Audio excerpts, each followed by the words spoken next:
Saudações, aventureiros! Sejam muito bem-vindos aqui a mais um vídeo do canal Portal de Arvandor.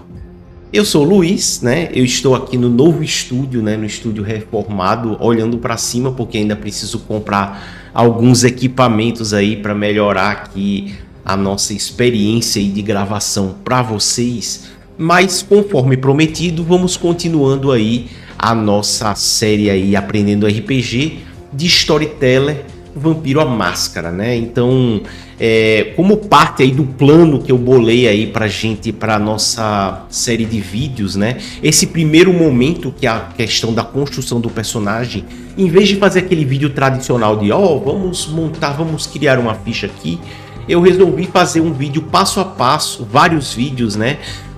Explicando detalhadamente como é a ficha, e ao final dessa primeira parte a gente montaria juntos uma ficha aí, quem sabe de Vampiro à Máscara, de lobisomem, né? Mas aí vocês já vão ter toda a bagagem aí do que vocês precisam saber aí antes de criar o personagem. E sim, eu esqueci de mencionar no primeiro vídeo, nós estamos levando em consideração o Vampiro terceira edição, e o Storyteller vai ficar ali entre a segunda e a terceira edição, né? Nós não estamos utilizando a versão 20º aniversário, porque é uma versão que, muito embora até onde eu li bastante, né? Tem os livros aqui comigo. Ela é bastante fiel ao que era o Storyteller antes, no começo. E eu não aderi à quinta edição simplesmente porque eu não gosto.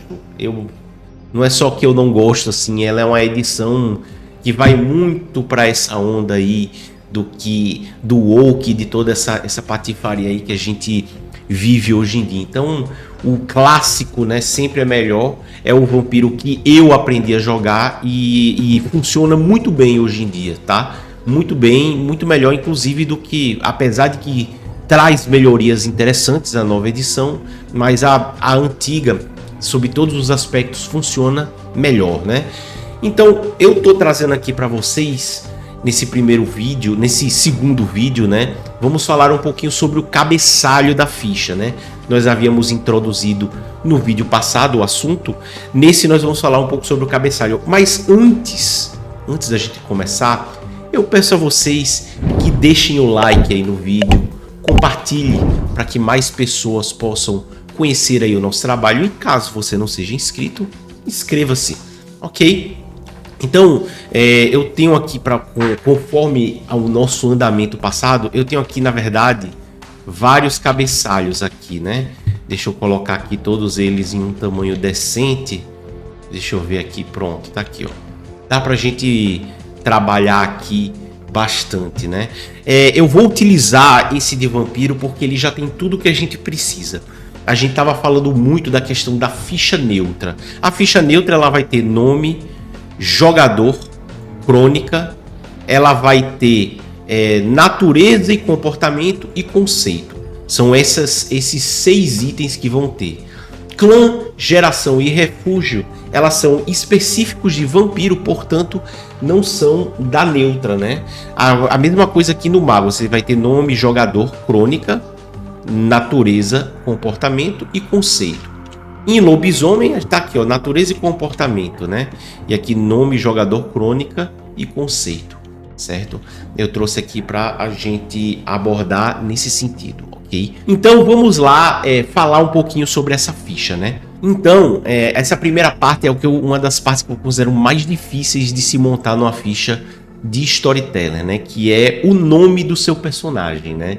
De Storyteller não, de qualquer RPG, muita gente muitas vezes trava nessa hora de bolar um nome interessante, um nome aí que realmente defina, né? É engraçado até isso, né? Nos livros de D&D, inclusive, existem capítulos inteiros lá com listas de nomes, você tem ferramentas na internet, mas no cabeçalho, então essa é a parte que eu quero que vocês entendam, é o cabeçalho que vai dizer quem é o seu personagem.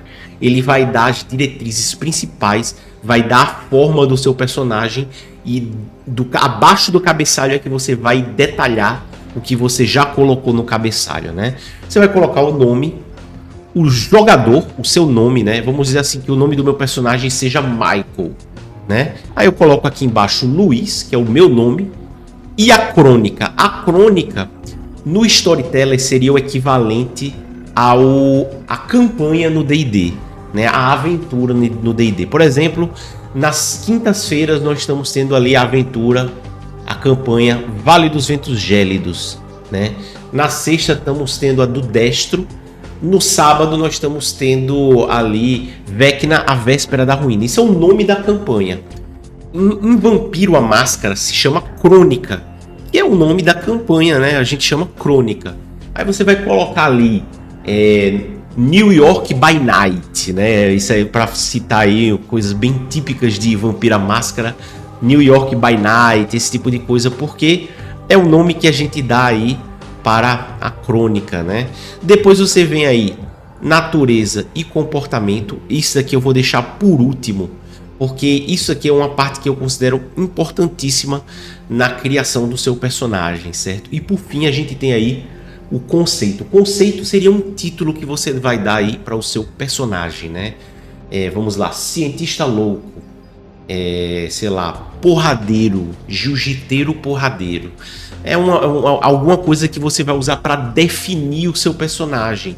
É um título, né? O conceito dele, o que ele é, entendeu?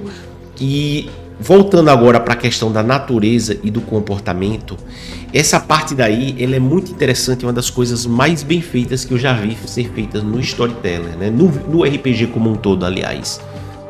A ficha de D&D quinta edição, ela inovou muito por ela trazer aquela parte ali, ideais, defeitos, como é que era a outra coisa, ligações, etc. E você tinha lá uma frasezinha de efeito que você dava assim, traçava qual era o traço de personalidade do seu personagem. Só que muito embora aquilo ali fosse muito bem feito ali no D&D, era algo extremamente difícil de você implementar em jogo, do mestre acompanhar, do jogador aplicar, etc e tal. Isso daqui, em Vampiro a Máscara, é uma coisa lá dos anos 90, faz a mesma coisa que na ficha de D&D quinta edição fazia ali naquela partezinha, de uma forma muito mais simples, muito mais fácil de entender e principalmente que funciona tanto para o mestre quanto para o jogador. Olha só que interessante isso daqui, né? E daí, para utilizar aí a definição ali do livro, vamos tentar entender, né? O que o jogo traz pra gente.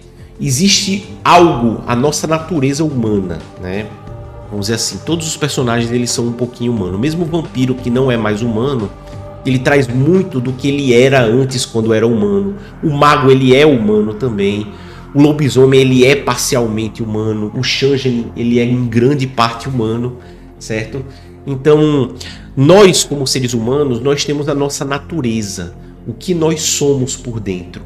Só que expor essa natureza é algo que pode nos expor, né? E nos expor a, de certa forma, algum tipo de perigo, seja o perigo social, ou o perigo de manipulação, etc e tal.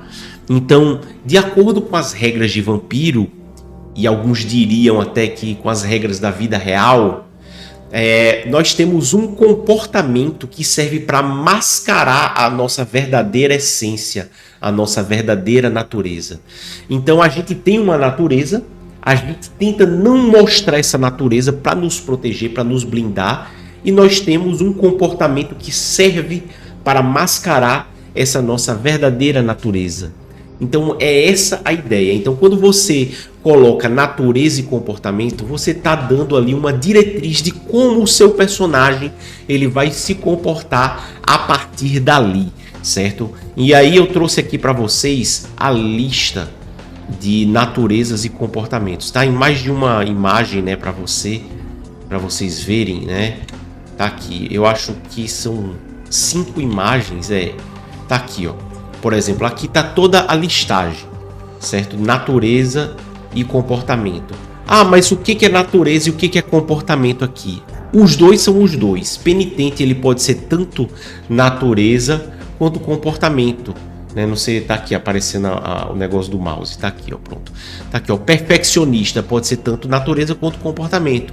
Você vai olhar essa lista, você vai determinar qual é a sua natureza e qual é o seu comportamento, e você vai definir. E é muito interessante. Eu vou aqui dar um exemplo para você ver como funciona, muito bacana, né? Vamos supor que o meu personagem, a natureza dele seja Marte. Tá aqui, ó. Cadê Marte? Tá aqui, ó. Sacrifício é um benefício para os outros, né? Então você é um Marte, você é um cara que na sua natureza você seria capaz de dar a sua vida pelas outras pessoas para ajudar ao próximo. É a sua natureza, tá lá escrito na sua ficha, a sua natureza, Marte, né? Então você coloca lá Marte e você sabe, durante a sua atuação, que você tem essa tendência a querer se sacrificar pelo próximo, se possível, dar a própria vida pelas pessoas que você ama. Mas aí você vai determinar agora o comportamento, que é o que você vai utilizar para maquiar, para mascarar essa tua natureza. E aí vamos colocar aqui, por exemplo, não tem aqui comediante, né? Tem, deixa eu ver aqui, comediante, era isso que eu estava pensando. Eu acho que nas fichas em português tem essa natureza comediante. Essa lista aqui não está completa. Mas o comediante é o que? É o cara piadista que tira onda com todo mundo, etc e tal. Então perceba, quem olha para aquele cara comediante não consegue ver quem ele é de verdade. Só consegue ver aquele comportamento que ele usa para mascarar quem ele é. E é isso que é interessante em Storyteller. E daí, como é que você faz para identificar, para utilizar isso, né? Fora o óbvio, vamos dizer assim, fora a óbvia mecânica de interpretação, né? Que já dá para você. Aqui, ó, a comediante é isso aqui, Jester, né? Desculpa, é Jester. Na Escola da Vida você é o palhaço da turma, que no português traduziram para comediante. Então vamos lá, como é que isso funciona em termos de jogo? Além dele te dar uma diretriz de como interpretar seu personagem de forma correta, ele vai direcionar como o seu personagem é. Você já pensou o seu personagem na cabeça. Você só vai pegar a natureza e o comportamento de acordo com aquilo que você já idealizou.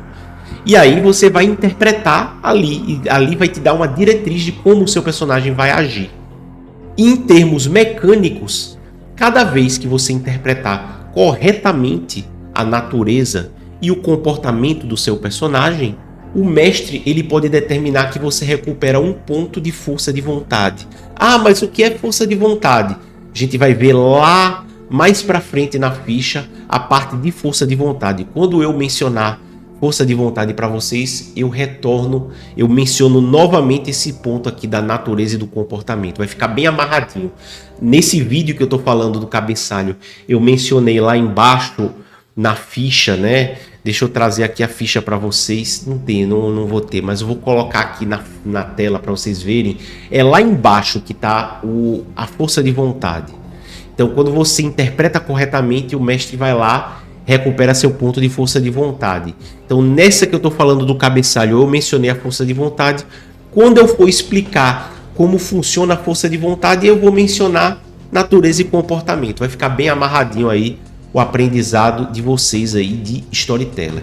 Então, ó, voltando aqui para o nosso cabeçalho, eu acho que deu para vocês entenderem como é que monta essa primeira parte. Ah, mas e o clã, geração e refúgio? Isso aí é quando a gente for adentrar um pouco mais em vampiro. Eu estou explicando as regras básicas de Storyteller para vocês, certo? Quando a gente for adentrar vampiro, mago, lobisomem, eu aprofundo um pouco mais, né? Essa parte aí. Vocês vão aprender perfeitamente aí Storyteller. Mas é isso, pessoal. Eu acho que deu para vocês entenderem aí essa primeira parte, o cabeçalho, como preencher o cabeçalho aí da sua ficha de Storyteller. A gente vai ficando por aqui. Um forte abraço. Deixa eu ver aqui o encerramento. Um forte abraço a todos. Ah, e principalmente, curta o vídeo, comente, compartilhe. Se quiser deixar alguma sugestão aí, deixe sugestão. Quiser corrigir alguma informação equivocada, fique à vontade. A gente vai ficando por aqui. Um forte abraço a todos e falou!